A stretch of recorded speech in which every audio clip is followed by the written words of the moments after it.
welcome to My Dyslexic Life with Vanessa Victor. My Dyslexic Life is brought to you by Remarkable Minds and the Truth About Dyslexia course. Check them out at the link. Today I wanted to talk to you about one of the words that causes us the most stress. There are a few words that cause us stress. Test is one, question is another, being asked to talk about out loud, that would be another. But this word is time. Time is so stressful for a dyslexic. It's stressful because we just don't have an inherent understanding of time. We don't have a natural ability to know how long things are going to take, to know how much time we have and how to manage it. I've been in a real funk lately, like I've just been feeling so flat and so like I don't have enough time. It's getting towards the end of the year. And when you don't have an inherent understanding of time, that just sounds frightening. Because in my head, there are all these things that I'm going to get done by the end of the year. I'm going to get the bathroom renovated. We're going to do a marketing funnel for this wonderful group. I've got to book in another client. I've also got a parenting course that I want to work on to help dyslexic parents be able to read with their kids. There's all of these things that I want to get done. And time, it's just like, oh my God, I just don't have enough time. I don't know, do you guys feel this? Like, for me, dyslexics either fall into two camps. And one is that they are always very, very structured and they have a lot of tools and tips and techniques and in place for time management. So time is, they're very organized with their time. But it's also very rigid. So, you know, it's a very rigid way of being. Or there are other dyslexics like myself. My concept of time is just horrendous. It's been a joke in my family for a long time that my days are longer than everybody else's. So everybody else has 24 hours and I have 36. Because when I sit down and talk about the things that I'm going to get done that day, there's just too many of them. There's just no way I could fit them all in to the time that is there in a day. Now, I can go into the reason for that, but, you know, that's not really what my Dyslexic Life videos are about. My Dyslexic Life videos are really just talking to you guys from my lived experience of being dyslexic. And what I've realized is I'm constantly feeling like I'm not doing enough. I'm constantly feeling like I'm a failure because I expect to be able to do so much more with the time that I have in a day. I'm always not achieving everything that I could achieve. So I put huge unrealistic expectations on myself. And then instead of thinking, oh my gosh, actually, do you know what? I achieved ABC. I just go, oh, but I was supposed to do A, B, C, D, E, F, G. And I only did ABC. Oh, I'm such a failure. Why can't I manage my time better? Why do I never have enough time? You know, amazingly, we all have the same amount of time in a day. And when you're dyslexic, it can really feel like we don't seem to have as much time as other people. But in actual fact, we're just trying to do more with that portion of time. So, you know, Becky is amazing because she will, she's very good at managing her time and managing the tasks. And it's been really interesting working with her, in Truth About Dyslexia and the Right Siders, because she will say, okay, well, we'll get this done today. And inside I'll go, oh, well, yeah, of course we will, but we'll also do finish updating the website, and we'll also come up with a marketing plan. And then I've got this really cool idea for a post. So can you see? She will allocate time and just do that one task that needs to be done, and then you feel like you've achieved something.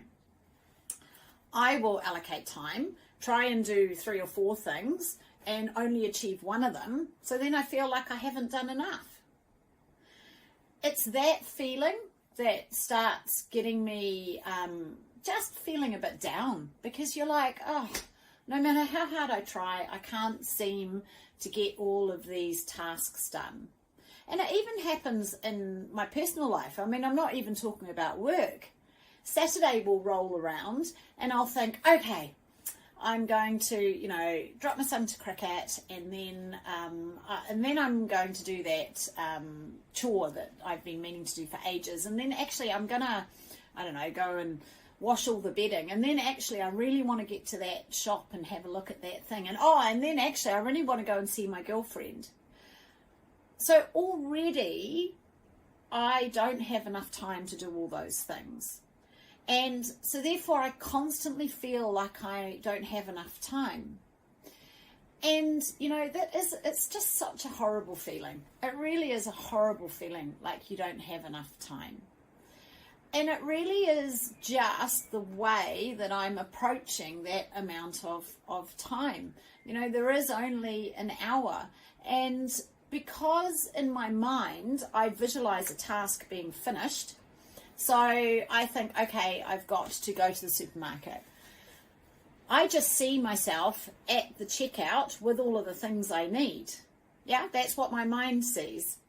So my mind doesn't naturally see the time it will take to drive to the supermarket, find a park, go in, get the trolley, do the sign-in app, because, it's COVID at the moment. Go and find everything you need, possibly bump into someone have a chat, then get to the checkout. My mind just sees, I'm at the checkout, all of that stuff's happened, so shopping is going to take me 20 minutes. In reality, shopping will take an hour. And it's this ability that we have to just kind of see things as done, or see the end of the picture, rather than the actual sequence of things that have happened. And of course, those sequences of things take time. So we're constantly running on this operating system that doesn't quite match with the physical world. Our operating system, that's why my days do have seem to have more hours in it than other people's. Because, for me, that shopping trip took 20 minutes. So then, of course, I can do something else in that hour. Whereas in the actual physical world, that shopping trip took an hour. I hope this is making sense. The other thing is, often we grow up in a household with someone who is dyslexic as well. So my mum's time management is also really, really bad. And not only is there a joke about the number of hours in my day, there is also family jokes about my parents constantly being late. In fact, friends of the family know if they want my parents to be there on time, they have to tell them to be an hour before they should be there. A whole hour. So I also grew up in a household where my mum didn't really have a good concept of time. So I didn't really learn that time is, there's only a certain amount, and to do things slowly. And by I don't mean you have to do things like at a snail's pace. I just mean that when you understand how much time you have, you're not rushing all the time, because you work out what is a realistic amount of things that you can do, and then you can do them at a more even and measured pace, Whereas I grew up in a house where we were always running around like headless chickens because we were always running out of time. So sometimes you've grown up in that household, and so you didn't get a good sense of time from your parents. You know, the other thing that happens is because we go off into our own world in our heads so often, and we do that to entertain ourselves. We do that to problem solve, and we do that when we're being creative. But it is also our solution for boredom or confusion. So in school, when we got bored or confused, we would go off into our imagination. And then in our imagination, there's no concept of time. Yeah, time doesn't have a certain amount or move in a standard way in our imagination. So we go off and daydream in the middle of a lesson, and all of a sudden the bell goes. And you're like, oh, that lesson's over. That went quick. So not only at home, you might not be getting a sense of time, but then traditionally where children will start getting that sense of how long an hour is and how many things you can do is at school. So if, like me, you used to daydream at school because you couldn't figure out what was going on, we don't get that sense of how long time is. And I believe that's where my panic comes in of trying to get things done quickly. Because I would daydream in class, I'd come back in, I wouldn't know how much time I would have left to finish the essay or reading or doing maths. So then I would start panicking, oh my God, I've got to do it quickly, because I just had no idea of how long that was going to take me. I don't know if this is making sense, but, you know, as I'm talking about this, it's really interesting because it's making me think back to my experiences and just seeing how if you don't grow up with that sense of time and with that sense of what you can achieve in a time period, then it does set you up for failure. I think that's the thing I'm trying to say. And also, it is really natural to not have that understanding of time. You know, time is a very linear, sequential concept. It only moves at one speed, and it's very ordered. Our minds don't think like that. Like, that is the beauty of our dyslexic minds. They're quick, and they make connections that other people wouldn't. So our operating system on the inside is very different from the operating system on the outside. You know, I see this time and time again with clients that I work with, you know, and we call it the test phobia. But really, it's that you're not going to have enough time to get your test done. And then you start worrying and you start looking around and everybody else seems to be able to do it. And for you, you just don't know how much time you're going to have. So you start getting stressed and anxious. I don't know if any of you remember that feeling. I'm sure you do. We get that with everything. How much time do you have? How many things are you going to get done on your to-do list in your day? If we are constantly trying to chase the fact that we are doing too many things on our list, we are always going to run out of time. And that makes us feel like we can't do things. It makes us feel like we're not capable. Well, that's certainly how I feel. And what I'm learning to try and do is be more realistic. So when I look at my list of 10 things to do, cut it down. If I do those 3 today, that's going to be enough. I'm also trying to get a sense of time. I'm also trying to get a sense that when I see that end picture of me just sitting in the supermarket with my full trolley, there's actually a whole lot of sequences that have happened before that. And those sequences take time. When I see meeting someone in town, you know, I don't see the journey into town. I don't see the time it takes to find a car park. So I will think, oh yeah, 20 minutes, that's more than enough time to get into town. 20 minutes is enough time to get into town, but then you need another 10 to find a car park, and then you need another 5 to walk from the car park to the restaurant. So I don't see that. I just see meeting my girlfriend at the restaurant. So it's about becoming aware that that's how your mind naturally works, and knowing that actually I need to add in a little bit more of a buffer. Do you know, it's interesting because with everything I've learnt and the tools that I have and my ability to understand what's happening, sometimes I still just get into that kind of dyslexic whirl. And this happened to me last week. Last week I almost had a really bad dyslexic week. I just seemed to be at my dyslexic worst all week last week, and even to the point where there was quite an important business meeting. I'd had a meeting with a client. I was over the other side of town, and I just didn't factor in that I would have to drive across Auckland at kind of 4 o'clock, which is starting to get into rush hour.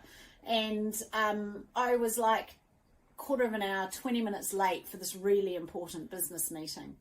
And of course I felt so rubbish. I was like, I'm not making a very good impression, and oh my God, how can I be disorganized, and how could I have run out of time?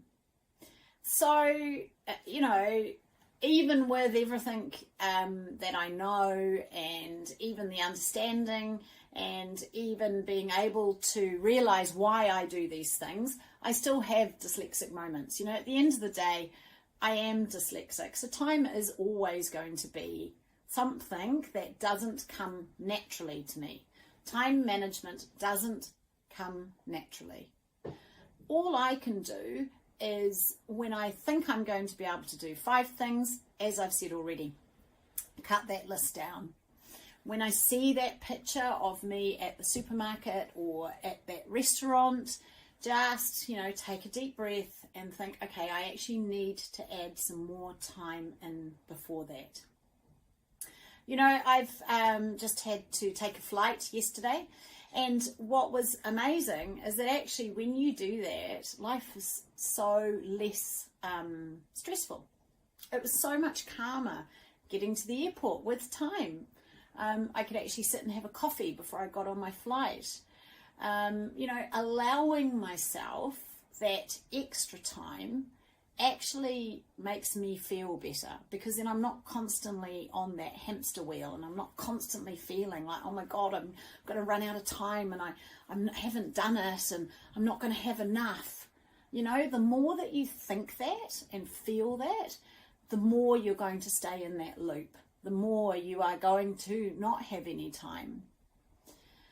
So that's my dyslexic life. Sometimes time just runs away with me, and I don't get what I need to get done, and I do feel like I'm running out of time. But, these days I do spend more time in that calmer state. I am in that place more often than not, when I can understand that actually I only have the same amount of time as everybody else. And if I can just remember to slow my brain down using my tools, and look at tasks and look at the whole task, not just the end, then I can manage my time a little bit better. So I'd love to know, are you one of the dyslexics that are really good with time? Are you a dyslexic who really manages your time really well? And is that stressful for you? I'd love to know, because I know at my end of the scale it is stressful, but is being able to manage time and being very aware of your time management, is that stressful? Or are you a dyslexic like me who struggles with time and constantly feels like you haven't got enough time, constantly is trying to do too many things? I'd love to know how you experience time, and whether you find it stressful or not. So I hope you have a great I hope you have a great week wherever you are, and I'll look forward to hearing your comments or putting your comments below, and I'll see you again in a week.